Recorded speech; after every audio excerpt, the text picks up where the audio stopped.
अभी आप देख रहे हैं तेलंगाना समाचार। ప్రభుత్వ దవాఖానల్లో ప్రసవాల సంఖ్య పెంచేలా చర్యలు తీసుకోవాలని వైద్యులను కలెక్టర్ సందీప్ కుమార్ ఝా ఆదేశించారు. తంగళ్లపల్లి మండలం నేరెళ్ల ప్రాథమిక ఆరోగ్య కేంద్రం (పీహెచ్సి) ను కలెక్టర్ శుక్రవారం ఆకస్మికంగా తనిఖీ చేశారు.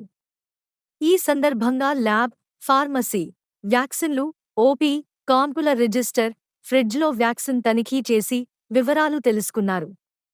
ఈరోజు ఓపీ ఎంతమంది వచ్చారు? పీహెచ్సిలో ఈ నెలలో ఇప్పటిదాకా ప్రసవాలు ఎన్ని చేశారు? కుక్క కాటు, డెంగ్యూ టెస్ట్ కిట్లపై ఆరా తీయగా ఈరోజు 15 మంది ఓపీ రాగా వారిలో 2కి రక్త పరీక్షలు చేశామని, ఈ నెలలో 19 కాన్పుల లక్ష్యం కాగా 10 చేశామని, అన్ని టెస్ట్ కిట్లు, వ్యాక్సిన్లు ఉన్నాయని కలెక్టర్ దృష్టికి డాక్టర్ రేఖ తీసుకెళ్లారు. అనంతరం కలెక్టర్ మాట్లాడారు.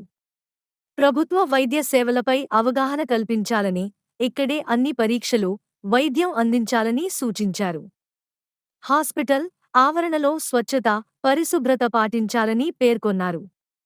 సీజనల్ వ్యాధులు, డెంగ్యూ, మలేరియాపై ప్రత్యేక దృష్టి పెట్టి టెస్ట్లు, మెడిసిన్ అందించాలని సూచించారు.